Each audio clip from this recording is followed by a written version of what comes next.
Hello everyone, and welcome once again to another installment of the free FileMaker webinar series from FM Academy. My name is Mark Adler from IT Solutions. Today's presenter is Beth Latta. Beth is a self-proclaimed FileMaker addict, a certified FileMaker developer, and has been working with FileMaker products for over 25 years. Over that time, she has worked for FileMaker consulting firms, run her own business, and has been an in-house developer. When she is not FileMakering, she can be found building cool stuff out of Legos with her 3 teenagers. Beth has authored blog posts and is a regular presenter at her local FM Berg and FileMaker meetup groups. She found her home with IT Solutions in 2013. I just wanted to remind everyone that although this will be a presentation for a period of about 30 to 45 minutes, we do answer questions at the end, so just use the question panel to ask questions, and we will try to get to everyone's questions as soon as the presentation is over. And I also wanted to remind everyone that FM Academy is a free service, so I've gotten a few questions over the last couple of days about how much it costs. It is always free. It is just a service to the community, so there are no fees for the webinars ever. So just, and with that, I'll introduce Beth to the group. So go ahead, Beth. Take it away. Thanks, Mark. Hello, everyone. As Mark said, today's presentation is going to be on the FileMaker Web Viewer. It's a FileMaker Academy presentation. And let's start with a little campus tour. FileMaker Academy is a consortium of leading FileMaker development companies in the United States. Every member is a platinum level member of the FileMaker Business Alliance. And our purpose is just to further educate FileMaker users and developers to encourage best practices and foster further adoption of the software. Pretty much we all just love this product and what it can do. So on your screen, hopefully you're seeing the members of the Academy, and they are located throughout the country. And at the end, I'll point out a slide that shows where everybody's located. So if you ever need help with a FileMaker solution or questions about the product, you can reach out to the company that's in your local area. And I am with IT Solutions. We service the Philadelphia, New York area primarily. Okay, so let's dive into our topic. What is a web viewer? Well, you know, if you're like me, you're really excited when new versions of FileMaker come out and there's all kinds of cool new features. Way back in version 8.5, which was around the 2006-2007 timeframe, they added the web viewer to the FileMaker product.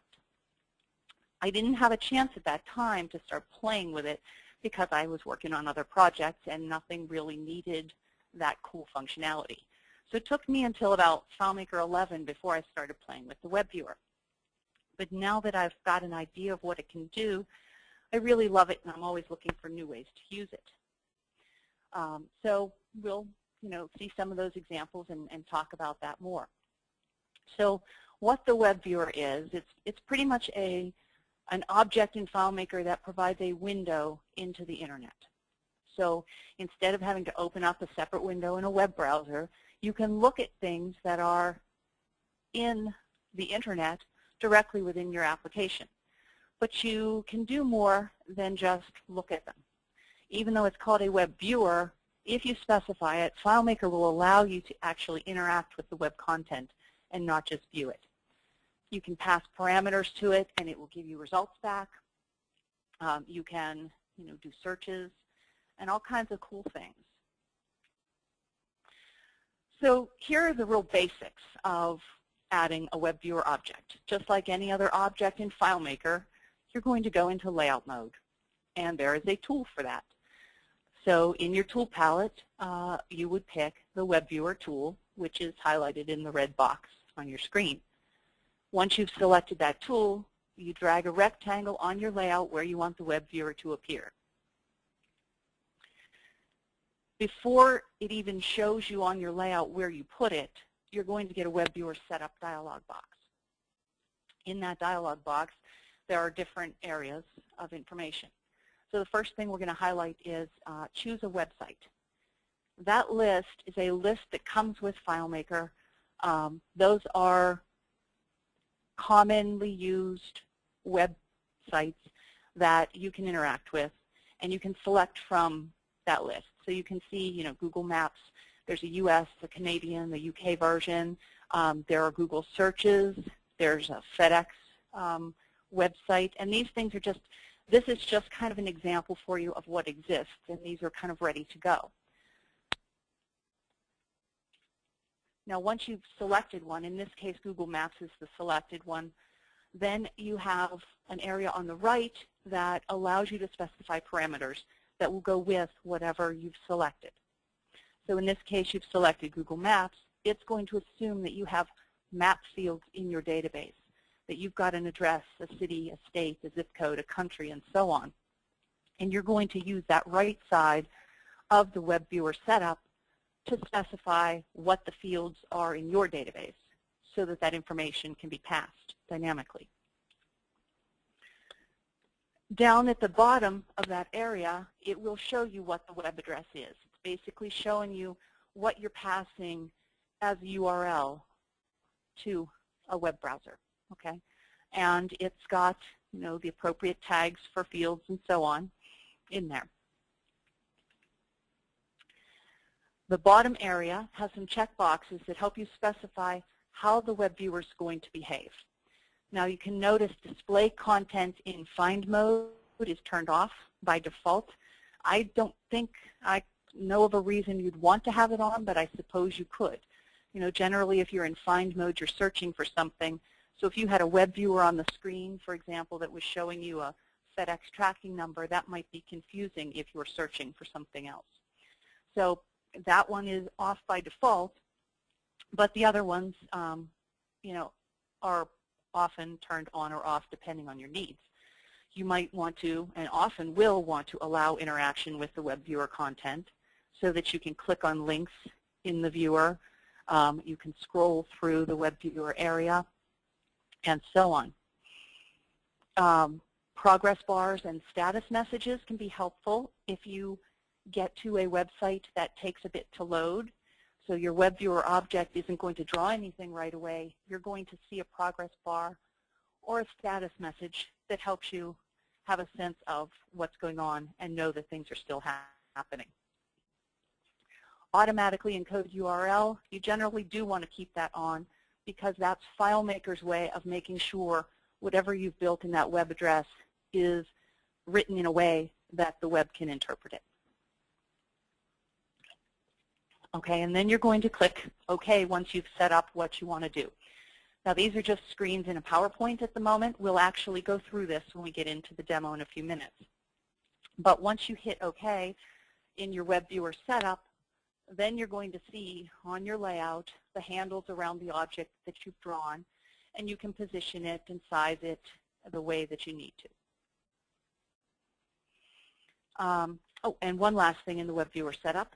There is a Learn More link down at the bottom of the setup, and if you click that, it's just going to open up FileMaker's default help information about the web viewer setup. So FileMaker is very friendly in that way that it wants you to know what you need to put in each of the areas. All right, so the next thing we're going to talk about is an API. Don't get nervous, we're not going to do a bunch of coding, and I'm not a programmer. I'm a FileMaker addict, so I know how to really use FileMaker, but I don't know how to write a lot of other stuff. But APIs are Application Programming Interface. That stands for, and that is basically software talking to other software. It's a set of programming instructions so that one piece of software, web-based normally, can talk to another piece of software. And many companies release their API to the public so that you can integrate what they have with what you're doing. Things like Google Maps, Amazon.com, different movie ticket purchasing sites. You know, there's all kinds of examples out there of things you might want to incorporate into a solution. And if there's an API available, that saves you a lot of time. You're not reinventing the wheel, and your software can talk to that software in a structured way. And they generally provide you instructions on how to talk to them, what their parameters are, and so on. an API is not a user interface, so it's not something, drag and drop that your user is going to see. It's just something behind the scenes that you will set up, and then because you've set it up, your user gets what they need. Another thing to mention about APIs is they're not always free. Sometimes there are limitations and often licensing requirements. A company will allow you to use their API to access their information, but there might be a limit on how many hits you can make or how you have to give credit in your software for what you're using. Okay, so what are some of the uses for a web viewer? Well, probably the most common and the one that everybody did first is displaying a map from your address data. You can also do things like tracking a package if you are shipping things through FedEx or UPS or any excuse me, any carrier that can allow you to track via their website. You can add a barcode to your solution that actually looks like a barcode. You don't need to put a special font or anything on your computer. You just can have it call a barcode generator in a website, and you see those nice lines right within your database. And when you print those on paper, they come out nice and neat, and you can even scan them and use that printable scan to access information in your system. Another use for a web viewer, you can display formatted text. Now this doesn't actually even require that you are going out to a web viewer, or excuse me, a website. It can be text right within your database, and you just want to display it in a different, nice, neat, formatted way. And we'll have an example of that. Okay, you also might want to look up product information for something. Pretty much whatever you can think up and figure out how to do, you can do with a FileMaker Web Viewer.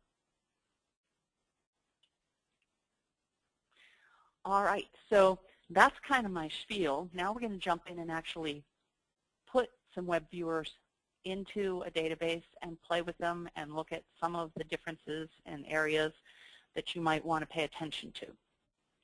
So hopefully my file's open. Yep, here we go. All right, so yesterday was President's Day, so I was thinking about good old Abe, so he's a contact in my database here. Now, I just used the contact starter solution that comes with FileMaker 13 as my beginning point for this file. So it kind of looks nice and neat, not because I'm some fancy designer, but because the starter solution looked great, so I just stole it. Anyway, I'm going to go ahead into browse mode in a moment, but you can see there's already an address showing on the right-hand side of the screen here. That is a web viewer object, and there's also a personal address tab. If there was a personal address here, there'd be a different map showing there.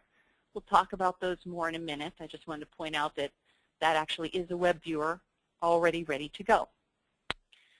Now we talked about there's all different types of uses for a web viewer, and here's what this layout actually looks like. But I'm going to go to my web viewer tool, select it, and then I'm going to come down and actually put a web viewer object right here into my database. And like I said, before I can even see where it is on the layout, I get my web viewer set up. Okay? Now, this first instance, I'm not actually going to do a map. I am going to just have it show me the contents of a field. So I'm going to say custom web address. And I'm going to choose specify, and I'm going to pick my website field. So my definition is the website field in my contacts table, and you can kind of see in the background that that's on my layout there. I'm going to allow interaction with this content. If I turn that off, I won't have a scroll bar. I won't be able to click on anything in that web viewer object. I want to be able to do those things, so I'm going to leave that turned on. And I'm going to leave the rest of the defaults as they are for now. So I'm going to go ahead and say OK. Now the one other thing I'm going to do, I'm just going to make those anchors all around so that this object will fill the space that it has. Okay, I'm going to go back into browse mode. Now you can see I have an object here, and because I had something in my website field and it was an actual valid web address, I'm able to display that down here in my web viewer. And this web viewer is scrollable, okay? And you know, if I'm over something that's a link, my cursor turns to the hand, okay, and I can go to any of these links. I'm not going to jump to all of them. You get the idea, but it is an active web area. Now, it's not a separate web browser. If you notice down here, my web browser is not active right now. It's not even open. Now, I can tell FileMaker, go and launch Safari, which is my default browser, and go to that website. But I want to just look at it from within here. Now, notice it's got the address here for Lincoln's home site, and I don't have a personal address for Lincoln in my database. So I can interact with my web viewer, and I can just grab the address, put that right into my database. It's in Springfield, so put that there. Oh, and look, it's already drawing it because it's figuring out where I want to be. I'm going to just abbreviate Illinois because I don't really feel like copying and pasting the whole state. But you can see how quick and interactive that is because this web viewer is looking at these fields for information. As soon as I put them, that map draws, and I was able to get that information by dragging it out of a web viewer object. Okay, so let's see. I'm going to go back into browse mode, and I'm actually going to change what I'm doing a little more. I'm going to throw away that web viewer for a minute, and I'm going to put a tab control here because there are lots of different uses for a web viewer, and I want a bunch of them in this case. So I'm going to want to be able to look at a specific website. I'm also going to want, let's say I'm going to do some research, and I know Wikipedia has a default option there, and then I can do a map option. Okay, and I'm going to make my panel full, and we'll anchor that. Okay, so right now I just have a tab area here, but I'm going to put web viewers on each tab. So on my website tab, I'm going to go ahead and put back what I just had a minute ago. I'm going to make that a custom web address, and that is just going to be my website field, and leave my default options. Make sure that's within my tab area there. I'm going to go to the Wikipedia tab. I'm going to put a different web viewer on this tab, okay, because I know that there is a Wikipedia option. Now with Wikipedia, it only wants one parameter. It wants me to tell it through some field or a calculation if I wanted to create one, what I want to put or what I want to search for on Wikipedia. I have a field called name for labels in my database here, which actually is just part of the default contacts database. And it is a concatenation of the first and last name fields. You can kind of see it over in the layout. There's a name for labels field. So I'm going to say OK. And then I'm also going to go create, oh, let me go back here for a minute. Did I make, let me make sure it expands.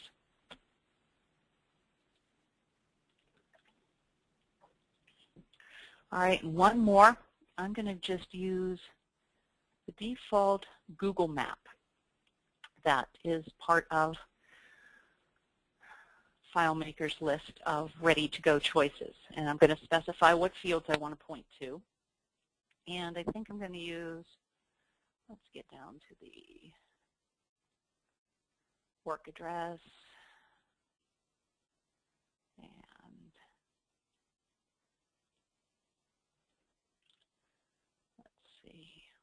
city.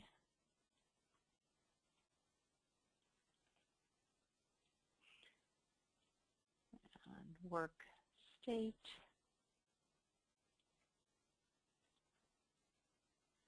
And work postal code. I'm not going to bother with country. I could, but I'm not going to worry about that. And I'm going to make sure that that expands as well. Okay. So now when we go back into browse mode, save my layout, I now have 3 tabs here. The first one is pointing to this address. It's my website address that's in the database. Now the second one, and if you noticed briefly as it was loading, there was a bit of a status bar that flashed across the bottom of the screen. That's because we had that option available in the Web Viewer object. And notice Abraham Lincoln is what it searched for in Wikipedia, because that's what my database over here told me is in that field that we passed to the Wikipedia Viewer object. And then if we click on Map, you can see it's the same location as what you're seeing over here on the right. And it looks, you know, like Google Maps. It's got the Google logo, and it's got the address box that has the address parsed out the way that it would. You could click on Get Directions and use all of those things right within the Web Viewer here.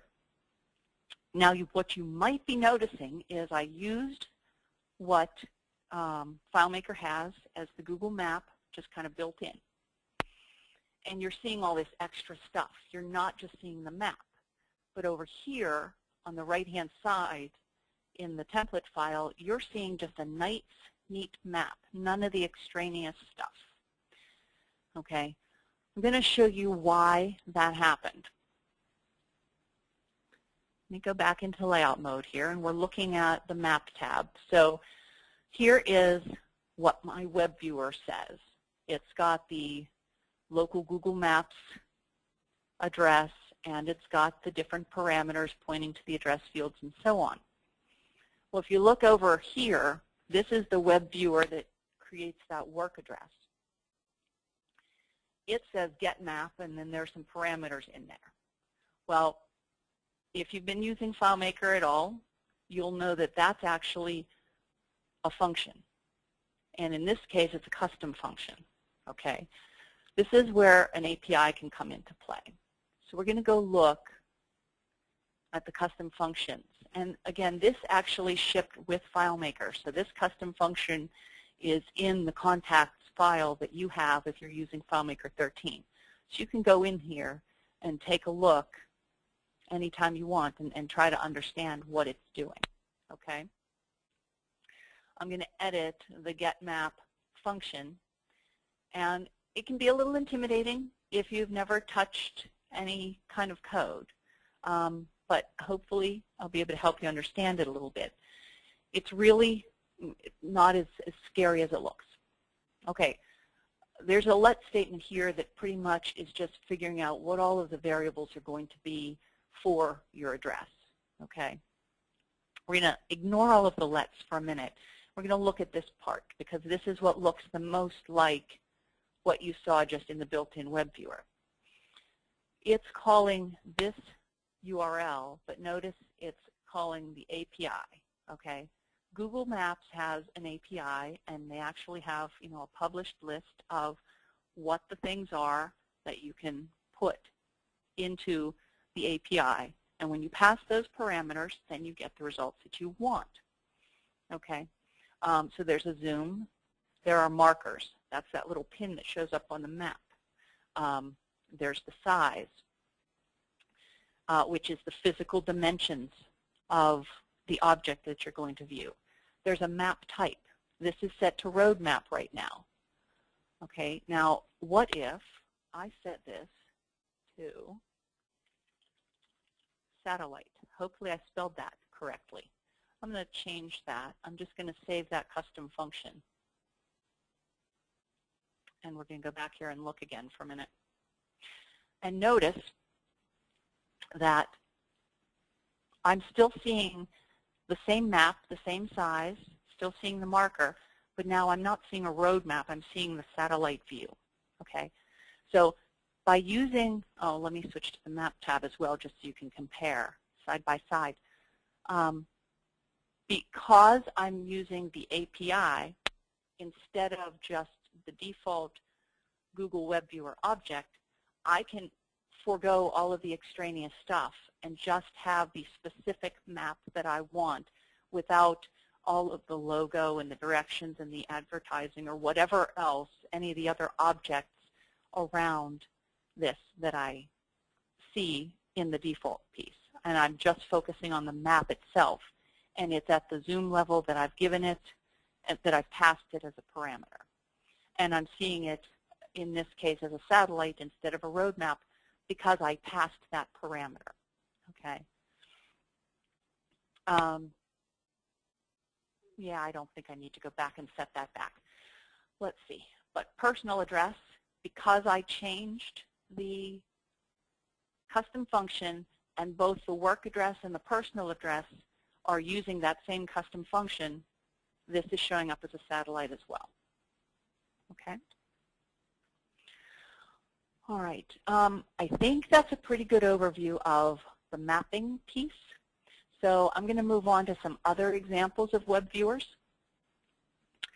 Let's talk now a little bit about tracking a package. Now you saw in the example when we were looking at the web viewer setup, there's a FedEx option. I've already got the web viewer on this page. It's just using the built-in FedEx option, and it wants to know what field has my tracking number. So I pointed it to the contacts tracking number in my database. I'm allowing it to be interactive and all that fun stuff. So we're seeing, I didn't actually make any changes, so I'm going to say don't save in this case. Now we're just seeing through the web browser the pretty much default file FedEx page. But if I go into my tracking number field and I put in a number and I hit enter, then it actually goes and gets information about the number that I asked it for, okay? And it tells me that that was delivered and the time, and it tells me somewhere down here who signed for it and all that lovely stuff, okay? If there is a FedEx API available, you most likely can get rid of all of the extraneous stuff and just put in the tracking number and get back, a window that gives you just the delivery information without all of the extraneous stuff. So those are the kind of things you might want to look into depending on, what you need to do and whether you really want to see the whole website right within. No thanks, we don't need to chat with FedEx right now. All right, we're going to get off of that screen so that we're not talking to FedEx anymore. Now we're going to talk about barcodes. I think I mentioned earlier that barcoding without a font can be a really great thing because we've been able to use barcodes within FileMaker for years with different plugins and with different fonts that you can add to your FileMaker solutions. You can see barcodes and print barcodes and interact with them. But recently we had a situation where we needed to develop an iPad app, and you can't use plugins and fonts on the iPad, but they need to be able to see the barcodes and print them and then be able to scan a printed barcode and have it pull up the record in the database. And I was able to find a website that allows you to generate barcodes. And I'm actually going to bring that up for a minute. Okay. Let me see if that piece will do it.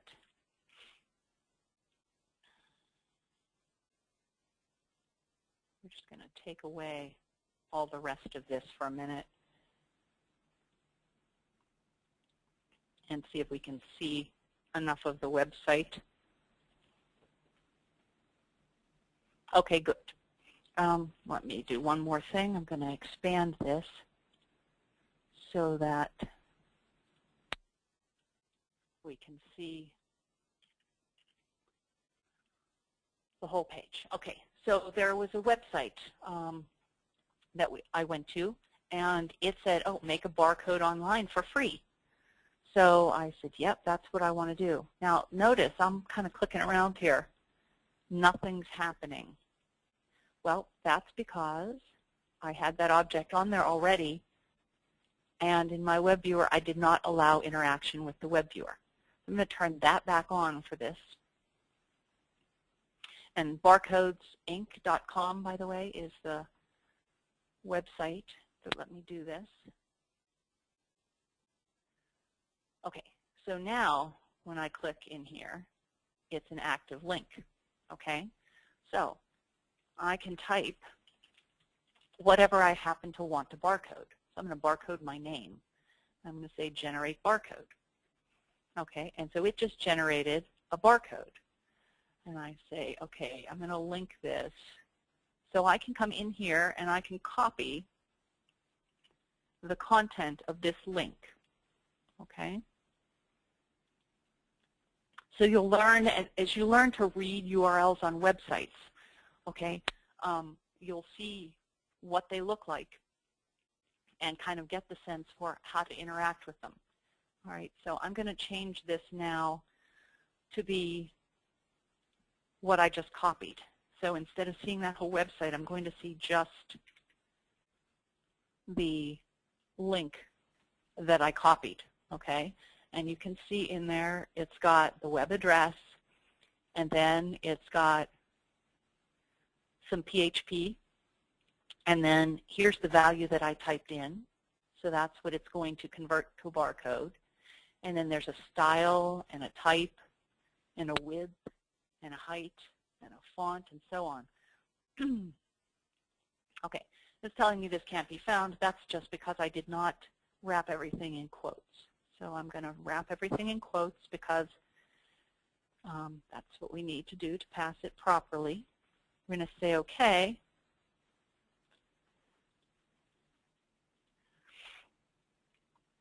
And now what we're seeing is the actual barcode of my name based on the information we passed it.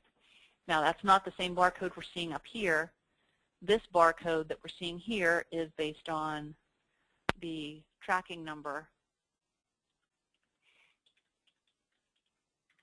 If you notice, those bars changed when I changed the value in that field. That's just because these are different web viewers and each one is set differently. Now these two are both set to go based on what information is here. The one down here is hardwired to what I brought in, okay? But you can use what you copy and paste from the web and then you turn it into something dynamic, okay? So we know here in this web viewer, this piece right here, that's hard-coded. Well, I don't want it to be hard-coded. I want it to be whatever value is in my tracking number field, okay?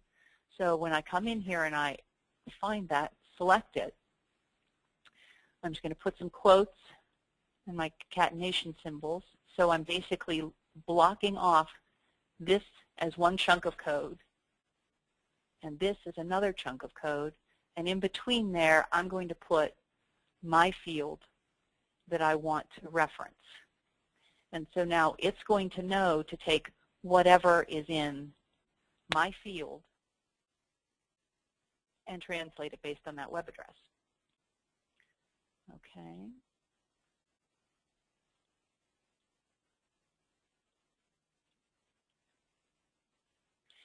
So now we're back to this is all dynamic. And 456 is what we had up here.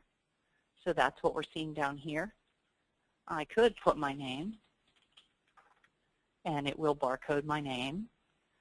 Or, you know, I can, whatever I want to put. It's going to convert it. Now, these are different styles as well. Let me see. I think I have, here's a little bit better example of how you can make it even more dynamic.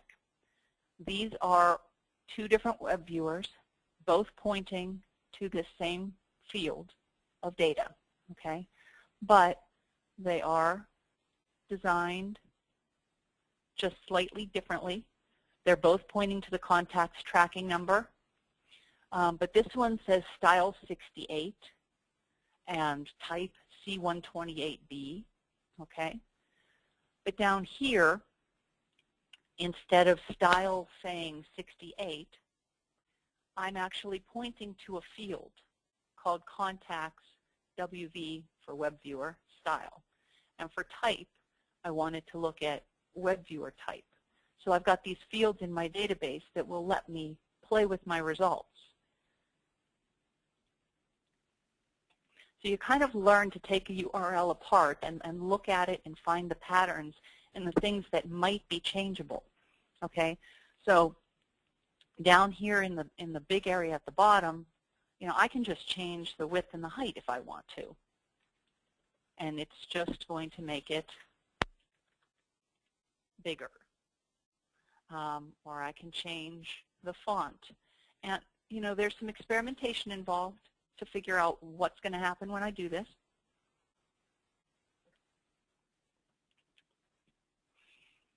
The C139 type of barcode, that's giving me a display underneath, so it shows the numbers instead of just being bars with no information.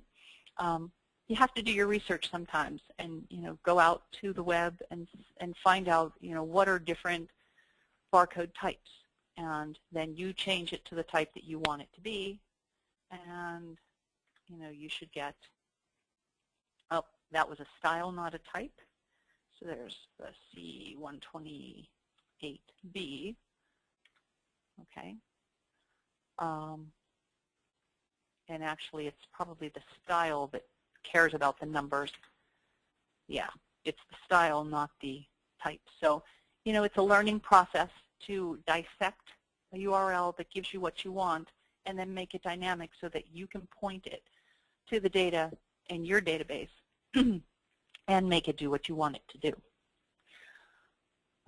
Okay. Let's look at a couple other examples of things we can do with web viewers. Maybe you want to track or find out, you know, a currency exchange. So I want to know today, if I have $1 US, how many euros do I have? Okay. And I'm in a web viewer, it's active, and so it gives me my results. And I can, you know, flip it just like I could if I had opened it in a browser.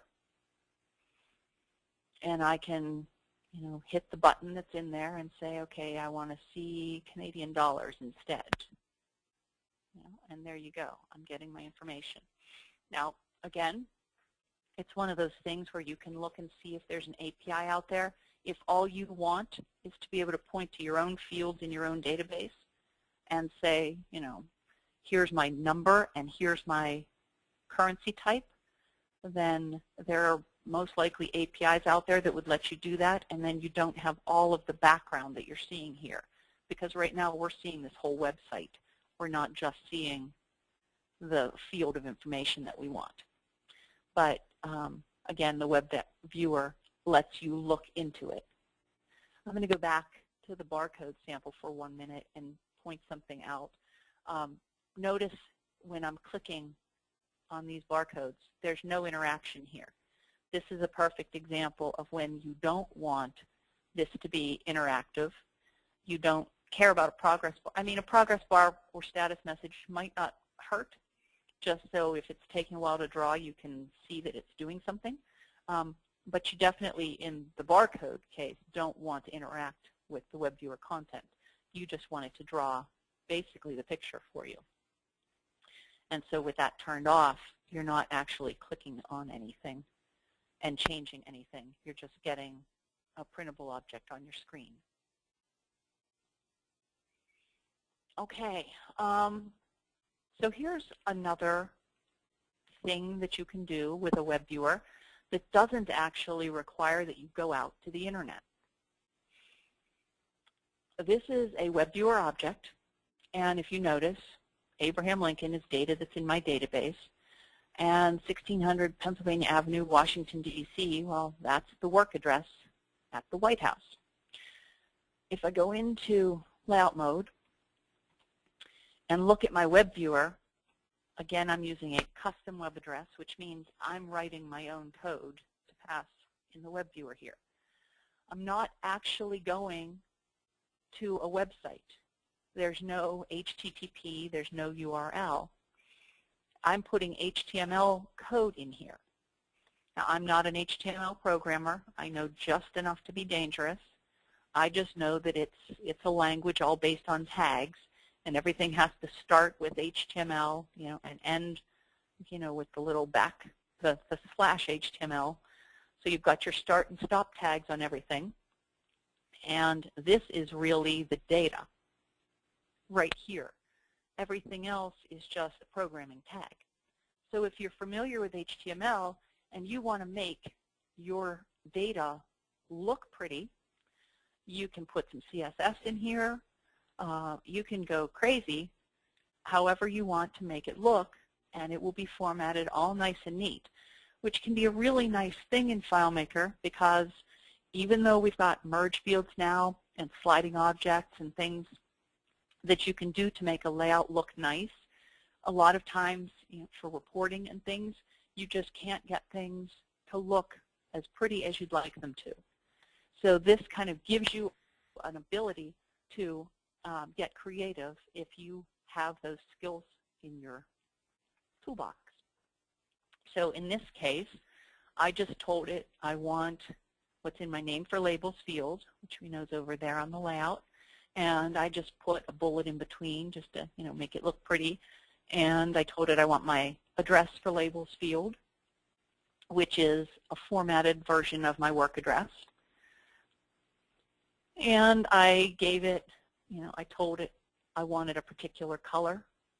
And so the result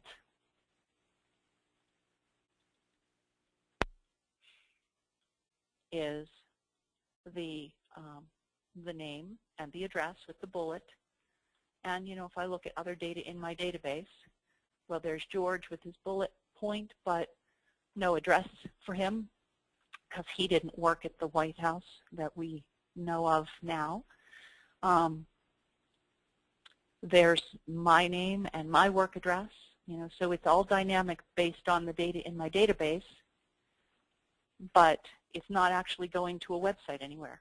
But it's a way to use the web viewer to present things in a nice way. One other way to do that is to have a field. Now this is actually just a field in my database called HTML. And in here, I can copy and paste whatever I want. So by doing this, I can be more dynamic. Okay? So I can say, I love FileMaker, and it changes for me. And I can say, okay, I want a different font size, and there my font changed, and so on. Because this is a web viewer over here, and this web viewer is simply doing what this code tells it to do. So whatever you know how to do, it can help you to do. All right. And that's really the meat of my examples. So I think we're going to jump back to the PowerPoint.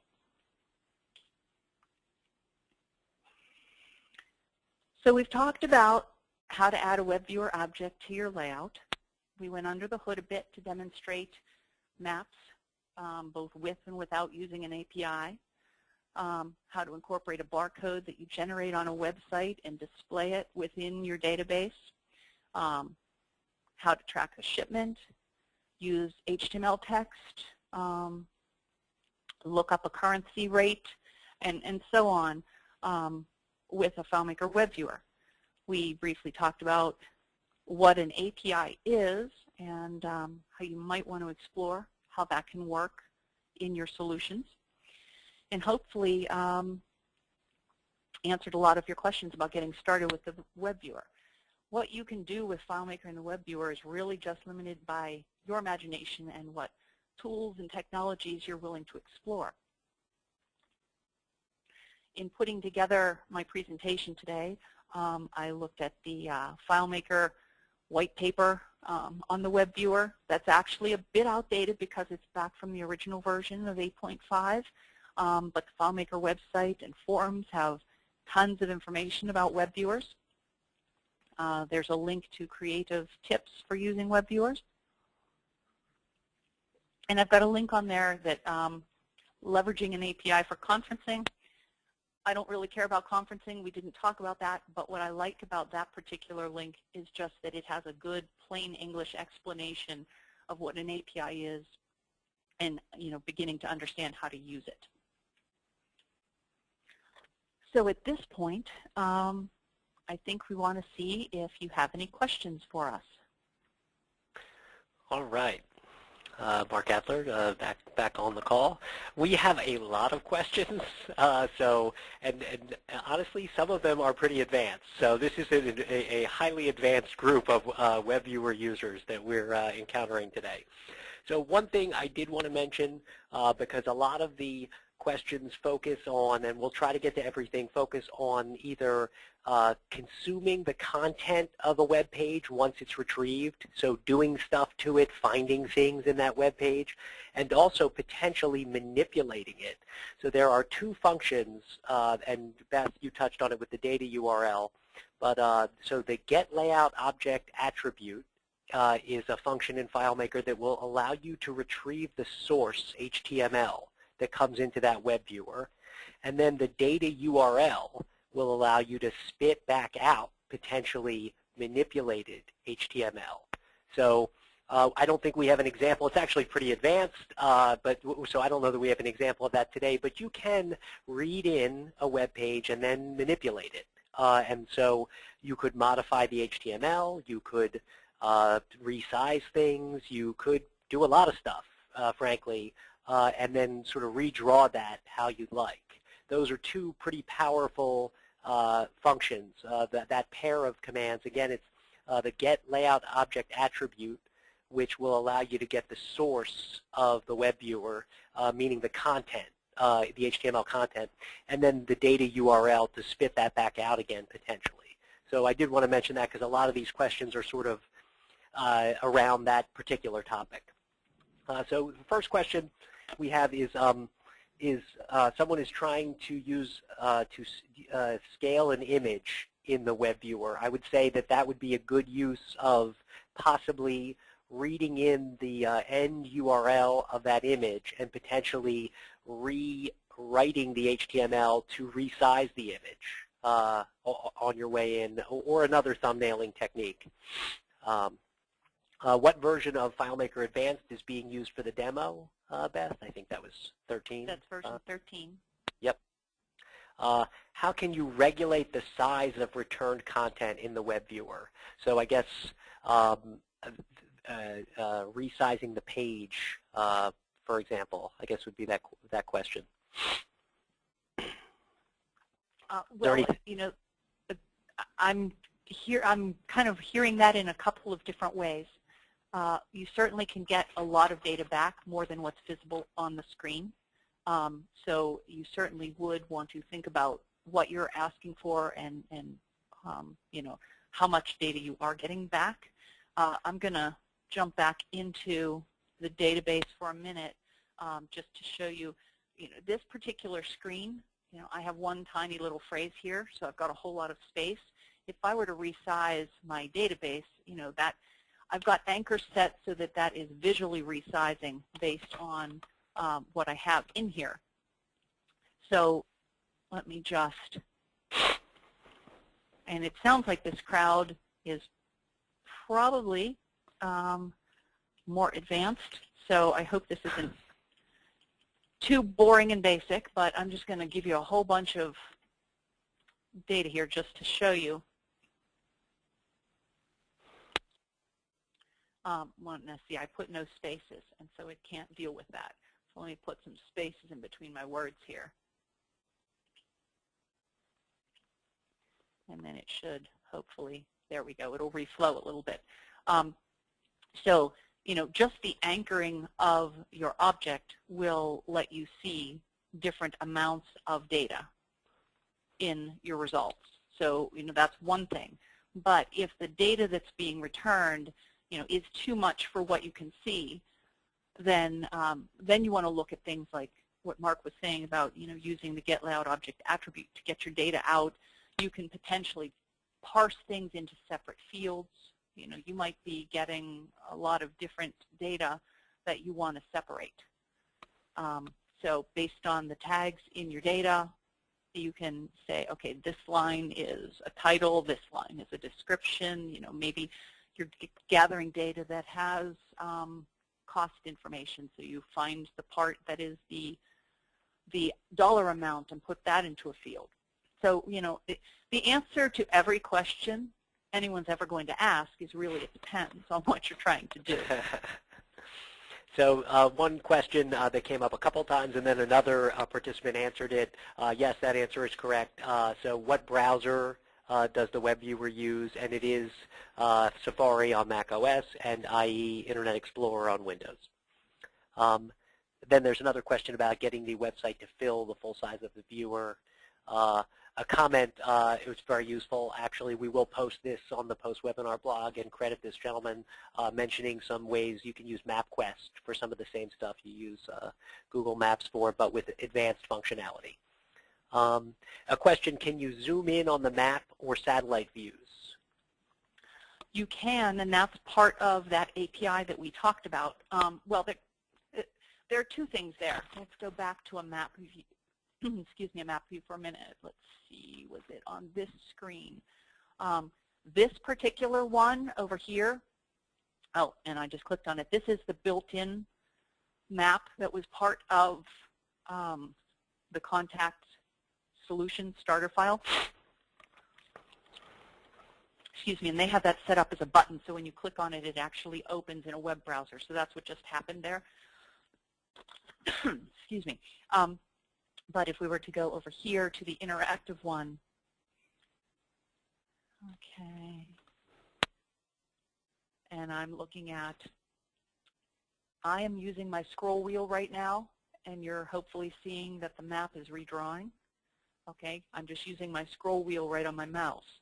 Because I have my own web viewer set to be interactive, it's letting me do that. The one over here that is part of the solution is not set to be interactive, but in that case, there is a zoom in the API, and if you point that to a field and you put a value in that field, then it will zoom to that value. All right. So here's a question. Are there any tools authored, third-party programs to help manage the web viewer, such as formatting URLs and JavaScript? So that's a great question. I would say that my knowledge of these is limited to two products, but I don't want to suggest that these are the only two, so I feel like it's unfair to mention them, but these are the only two that I'm personally aware of. Beth, you may know others, but Fusion Plugins makes a product called Reactor, which allows you to manipulate the web viewer, and Monkey Bread Software makes something called the MBS FileMaker plugin that also has some similar functionality for manipulating the web viewer. At least I believe that's what it does. So I hope that answers that question. And there may be other products, by the way. That's not meant as an endorsement. That's just my limited knowledge. Where can I find the finished webinar so that you can re-listen? Yes, so everything will be posted, including questions and answers to questions we didn't get to on FileMakerAcademy.com. In the past webinars tab, we'll post all of this stuff, including a recording of the webinar. So here's a question about how you can get the latitude and longitude off of a specific page. So there's a site called whereami.net where I guess, and so that I would say you would use the getLayout object attribute, and you would search through the HTML to find the latitude and longitude after that result set is returned to the web viewer. Exactly, and actually the starter solution, if we were to jump over for a moment, the starter solution that comes with the FileMaker, the contact file. It has some GPS stuff in there too. So it can look at an address and find GPS coordinates and do some geocoding stuff. So it's actually quite interesting what they've built in already. But you're absolutely right as well, Mark. You can, based on the data you pull, you can parse it if you know what tags to look for. You can pull the latitude and longitude out of a web viewer. So there's a question. Somebody said that your web viewer, when they were looking at it on screen, looked to be perfectly sized, meaning it presented the full web page. But they had, I guess their mileage varied in that they thought that it was the same size, but that the content got cut off. Is there anything special going on there, do you think, Beth? I just like to make sure I'm using my anchors to expand my web viewer object in all 4 directions, so it fills up every possible bit of space. It's really a matter of layout design at that point, and trying to allow, particularly for enough width. I'm big on never having to scroll more than one direction, so I want to make sure my web viewer is wide enough to see anything left to right that a web viewer or that a website would show me, and then I may have to scroll down, but I don't want to have to scroll both directions. So that's just a matter of positioning it on the layout and using the anchors to expand the object dynamically if you have more real estate on other screens. Okay. Do you have any examples of mapping multiple locations on a single map? I think I've seen that. I've actually done that as well. I didn't even think to put that into here. So if I can find it and dust it off, maybe I can add something about that into the blog when we post this on the FileMaker Academy website. Okay, I think that question was actually asked multiple times, so that's clearly something people are interested in. The other question we got was, can we make the sample file available? I think there's nothing in there that's sensitive. Beth, we could post that on the FM Academy. Okay, yeah, we'll definitely make the sample file available then. Absolutely. So for any question, because I think we have to wrap up. We've got 2 minutes left. For any question we did not get to, when we do the post-webinar blog post, we will address each one. I promise. My apologies if we didn't get to you guys. This just actually we had many more questions than I think we've ever seen, which I think is a good thing because this is clearly a topic that excites people. So very nice. So go ahead, Beth, yeah. All right. Well, then I'm just going to point out a few things. FileMaker Academy webinars are normally held on the 3rd Tuesday of each month. We don't know yet what's coming for you in March, but if you check the FileMaker Academy website soon, I'm sure that will be posted there. And if you're on our mailing list, I'm sure you will get emails about it. If you would like more information from us, IT Solutions, or from a member of the Academy, somebody closer to your geographical area, here's a list of all of our members. They're also listed on the website, so please take a look and see. Everyone in the group just loves FileMaker and is happy to share their knowledge, so feel free to reach out to any of us. I do want to point out that there is a masterclass coming up soon. Well, not super soon, but in May 4th through 6th in Norwalk, Connecticut. Ray Colligan from Kyologic. I hope I'm saying that right. Well, Ray, yeah, sorry. Ray, Kyologic is hosting it, but Ray's visiting. He's sort of a visiting trainer who will be presenting. So yeah, Kyologic, John and Tim are going to host the master class, which is an advanced class. I would say definitely, unlike the FM Academy, we try to keep these things accessible at, for me at my level, but this will be for advanced FileMaker developers. So please look into it. There is a link down below. It's kyologic.com/FileMaker-master-class to get more information on that. All right, and And that pretty much wraps things up. So thank you very much, everyone, for being with us today. And we appreciate your time and hope you'll come back to another FileMaker Academy webinar. Awesome. Thank you, Beth. Thank you.